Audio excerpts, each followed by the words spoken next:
here? They were having printer problems.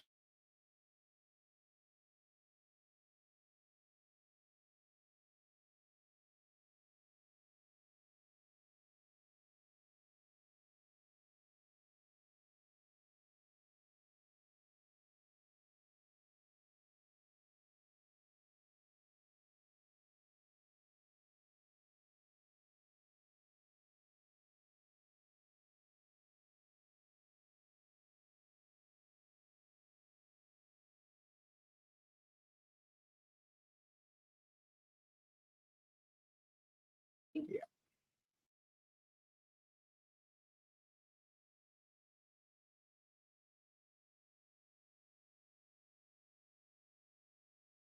And just remind you of Game 4 of last year's finals and the call.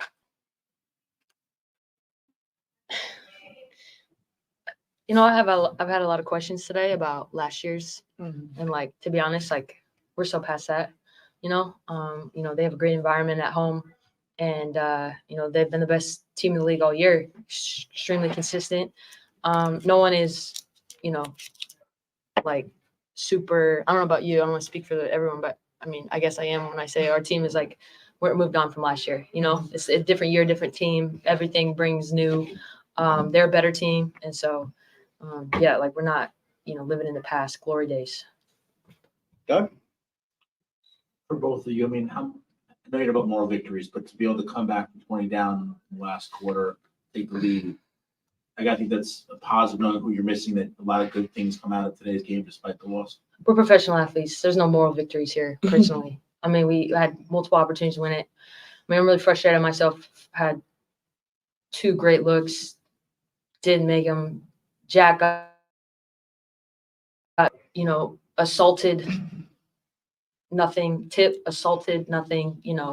Foul count was like, I don't know, 19-5 or something like that. Like I don't have the box score here, but it was pretty dramatic. But that's what happens when you're on the road. What was it? I feel like you're shaking your head. I feel like you know what it is. 13-23. 13-23. Okay, it's really hard to beat New York when the foul count's 13-23. So I mean, I just think that moral victory. I don't care. Respectfully, Dougie. Anything else in the room? Pepper? Yeah, I'll go. For Kelsey, I've loved watching you play for a really long time. One of the things I love most is the way you're able to get downhill. How important is that to your game and also to opening up the floor for the use of offense? Pepper, what I love about you is that you are in New York, but you don't feel biased. So I appreciate that a lot about you. I got you. Like Doug. Yeah, not Doug. Doug's the worst. I mean, definitely something that I've tried to, evolve in my game. I know for me, like being known as a shooter coming into the league, teams are really good. They scout, they take that away. So you got to be able to get into the paint, get downhill, and then you're able to create more separation when you are open on 3. So that's something that, I've tried to really take pride in and continue to try to get better and refine it. So, still got a lot of work to do. Thank you. Hey, how's it going? Can you pull the mic up? Oh, hey, how's it going, guys? With a game like this, despite the tough loss, heading into the playoffs, so up, down by 20, up by 1, essentially a game like this, is this a teaching moment or is this a valuable moment, heading into the playoffs for you guys? Or, a learning lesson? I mean, no lead is safe in this league. I think if anything that, that's just how this league is too good. And the moment you think that is the moment where trouble sets in. So for us, whether we're up 20, down 20, our goal is to make sure we're continuing to keep our foot on the gas and continuing to play basketball, play, Aces basketball the right way. And I think that's just, today was an example of that. Anybody from the Zooms? I don't see hands raised. Go ahead and raise them if you've got anything. Well, this might be the shortest. Coming down in 3, 2, 1. Thank you, ladies. Wait a minute, AC, can you just talk about Sid? Please just give her some more. Absolutely. Sydney's a difference maker. She's somebody that she's a high IQ player. She's a defensive-minded player. And anytime that she gets in, she changes the course of the game, the energy of the game. And she's, one of our better on-ball defenders, if not the best. She rarely gets screened. She's not afraid to pressure, and she's always ready for the moment. We joked when she missed the layup, but then you see just the type of professional she is. She came back and hit a big three. And those are moments that we need. And, it's the same thing. I know we said we're over last year, but she proves it again and again. She steps in the biggest moment of our season last year and does the exact same thing. And so to have a professional like her on our team, I love getting to be out there and play with her. I love the energy that she brings. And even when she's not playing, like, she pours into everyone else. And then when it's her moment, you know what I'm saying? Like, it comes back to you. So to be able to have a teammate like that, it's everything. And I can't say enough about her, but I love having her on my team. I know that. Thanks a lot, ladies. We'll be right back with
All right. In the room, you sure?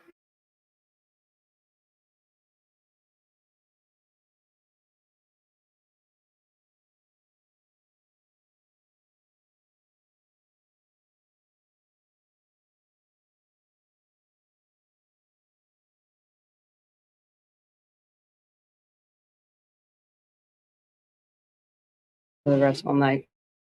We shot 10 free throws for the game. They had 10 at half. It's 38-60 in our series with fouls called. Tiffany Hayes got hit across the head. Swipe down. Jackie Young got stood up like a football block. Completely stopped all her momentum. Should be shooting. So yeah, to answer your question, we went one-on-one a few times during the bulk of the game that I didn't like. But when it came down the stretch and we were putting ourselves in a position to win,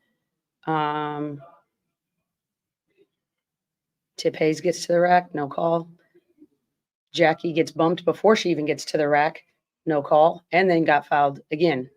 So, no, I'm not thrilled.